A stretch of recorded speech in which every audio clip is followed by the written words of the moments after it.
For years, I put up with my mother saying, "I wish you'd found a girl as pretty as Amanda." I'm Steve Hollis.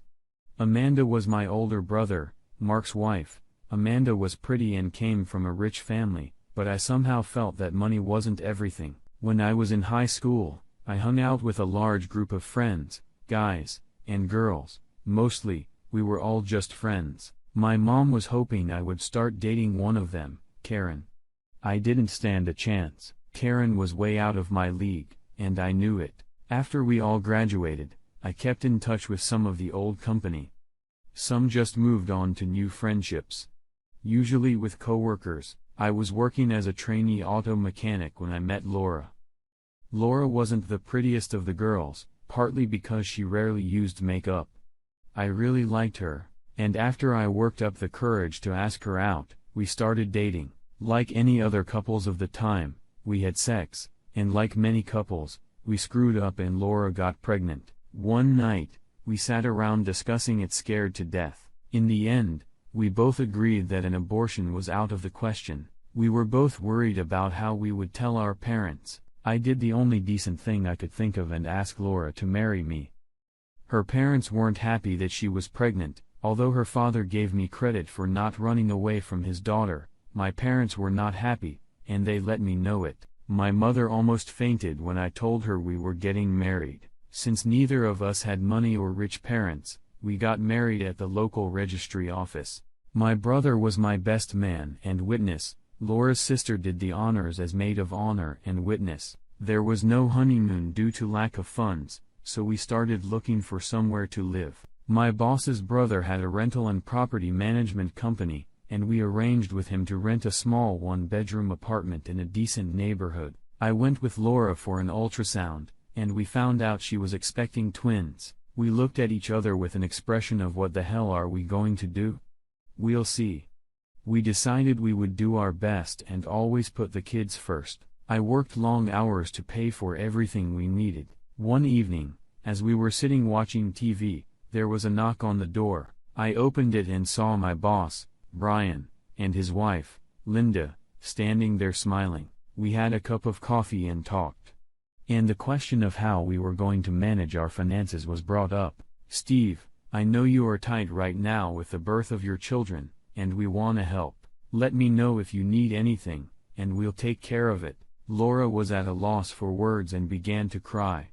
Linda sat there and comforted her. "I don't know what to say, Brian, except thank you. Don't say anything, baby. You're busting your ass, so I think you deserve some help."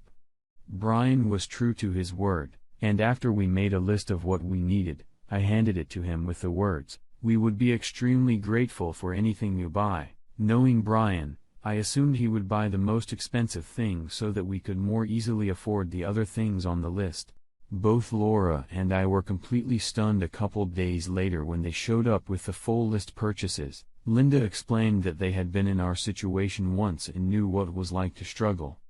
The difference between us was that Brian and Linda were unable to have children, and they felt the need to help us. Not long before that, my brother and his girlfriend, Amanda, had gotten married, both of whom were 22 at the time. Amanda's parents paid for the wedding. It was a lavish event with expensive flowers and jewelry. I think Laura was a little jealous that we didn't have a wedding like that. Twice during the wedding reception, my mother made the comment, "I wish you had met a nice girl like Amanda." It pissed me off because Laura was fine. She was working as hard as I was, and we spent the rest of our time preparing for the birth of the twins. I'll admit Laura isn't the best housekeeper in the world. But the house is always clean and tidy. The big day arrived, and Laura gave birth to twins, a boy and a girl. We settled on Jason and Sarah as the names. It was hard work for both of us at first. Laura found it even harder when I went back to work after a few days off. I worked as hard as I could, and Laura did a great job taking care of the little ones. Sometimes I would come home and all three were already asleep. Many times I would make dinner and only then wake Laura up. We would eat, talk about our days, and then get ourselves cleaned up. Our sex life was okay, but nothing to shout about. Most of the time, We were so tired that we were cuddled up in bed and fell asleep before we had time to do anything. Still, when we made love, Laura always enjoyed it and never complained. My parents visited quite often to see their grandchildren. My mother always grumbled about the condition of the apartment. We didn't have a tumble dryer, so everything was on the shelves in front of the radiators. I tried to let her comments pass. I knew how hard it was for Laura to cope alone with 2 little ones all day. As a thank you, we asked Brian and Linda to be godparents to Jason and Sarah. They were thrilled and agreed immediately. My brother told me Jason and Sarah would be the only grandchildren Mom and Dad would get. Amanda decided she didn't want kids. Laura and I struggled for a few years until the kids went to school. Laura went back to work and soon we were renting a house with a small garden for the kids to play in. It took us a while, but we got the apartment in order. Even though all the furniture was second-hand, the only new things we bought were our bed and the kids' cribs. Our parents were always happy to see us when we came to visit. The grandchildren were growing up fast, and they loved the large garden in my parents' backyard. Laura's mom was sick and her dad spent all of his free time caring for her. He appreciated everything we did to help, even though our options were sadly limited. What began to bother me was that whenever we went to visit my parents, Mark was there without Amanda. Once I asked where she was, Mark said she was away on a work trip. My father looked at me like he wanted to say, "Don't ask." We didn't see Mark and Amanda very often. I think it was more Amanda's choice than Mark's. Whenever they came to visit, I got the impression that she considered herself superior to Laura. Amanda usually made a few remarks about how having children was very constraining, and she liked her freedom.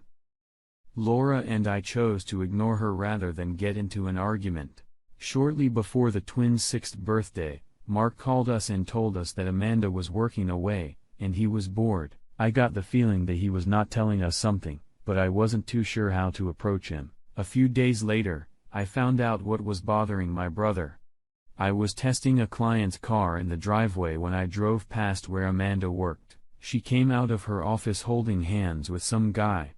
They crossed the street and stopped to kiss. It was the kind of kiss that a married woman can't give to anyone, but her husband. I was torn about whether I should tell my brother what I had seen. Laura said I was obliged to tell him. I knew my brother well enough to know that if Amanda was cheating, it was over between them. He wouldn't tolerate it. I decided to go consult with my father. I hoped he could tell me whether or not to keep quiet. "Son, everyone makes mistakes in life, it's whether they learn from them." "But Dad, she could be having an affair, and that's wrong." "I know, Steve, but I think it's best if we let Mark handle this on his own for now.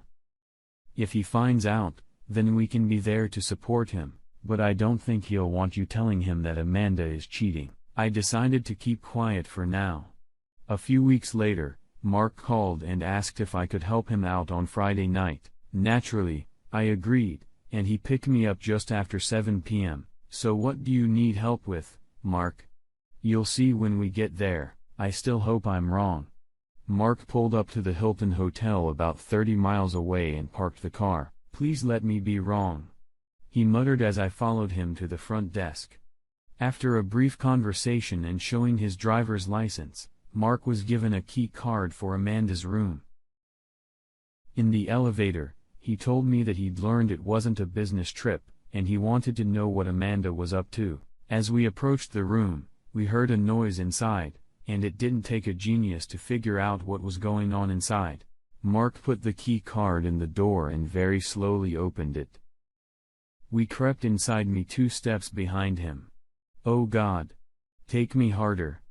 Take me!" Amanda's voice filled the room on the bed. 2 men had her. Mark stood and watched for a few seconds, videotaping what was happening. They were so engrossed that neither of them noticed us. I saw Mark slowly move forward, then he swung his leg and kicked one guy right in the balls. The man howled, passed out, and fell off the bed. Amanda screamed, looked over her shoulder and saw us standing there and covered herself with a sheet. The other guy got off the bed and walked toward us. "Fucking perverts. Get the fuck out of here," he yelled. Mark punched the guy in the face with his fist, and when the guy jerked back, My foot hit his crotch, he threw up on the bed. Amanda watched this with tears in her eyes. You fucking whore. Don't bother coming home. I'll take your stuff to your parents. You can stay there. Mark growled at her before turning and walking away, and I followed at his heels. I remained silent. Understandably, my brother was in no mood to talk. Once out, Mark used the wire cutters and cut all the valve stems on Amanda's car. It would take her some time to rebuild the car. We walked back to Mark's house in silence. Next, we packed all of Amanda's clothes and belongings into boxes and loaded them into the car. I had only glimpsed Amanda's at the wedding and had no idea how they would react to the news that their daughter was coming home. The two of us and Mark unloaded all the boxes onto the doorstep. I was standing off to the side when Mark rang the doorbell. Mark, what are you doing here? And what are these boxes? Amanda's mom asked. These are all of Amanda's things. Since we are no longer husband and wife, I thought she might come back here. Look, that's why we're splitting up. Mark held up his phone for her mother to watch the video. The poor woman nearly fainted. We left them to take the boxes into the house. Mark gave me a ride home. I offered him to come inside, but he declined, saying he wanted to be alone for a while. The twins were asleep, and I looked in on them before joining Laura in the living room and explaining what had happened. She was clearly shocked that Amanda had acted this way and expressed her sadness. Things got really messy when it came to the divorce. Amanda started by wanting to see a counselor. Mark refused, stating that the marriage was dissolved. I didn't know it at the time, but she had been banging these two guys for almost 6 months. When Amanda realized that Mark wasn't interested in saving the marriage, she started demanding just about anything she could get her hands on. That stopped when Mark threatened to release the video so her bosses could see it. Eventually, Amanda accepted that the marriage was over and agreed to the terms put forth by Mark. I don't know the details, but she didn't come out of it well. Shortly after the divorce was finalized, Amanda started bad-mouthing my brother to anyone who would agree to listen. She made the mistake of doing this when Laura and I were at a rare party. My parents babysitting so we could go to the pub. We were talking to a few friends when Amanda started her venomous speech. Before I could say a word, Laura stood in front of her. If you wanted to sleep around like a common whore, why did you even bother to marry Mark? He didn't deserve to be treated like that, Amanda. You worthless bitch. Amanda stood stunned and silent as Laura slapped her. Before you start swearing, why don't you tell people what you were doing in a hotel room with 2 men? You disgust me. You're nothing but a slut. Laura returned to our group as Amanda silently left the pub, many giggling after her. Later that night, I told my mom and dad what had happened. My dad smiled and said Amanda deserved it. When I was alone with my mom, I asked her a question. Do you still wish I had met a girl as lovely as Amanda? Mom looked at me and smiled as if to say, okay. I was wrong.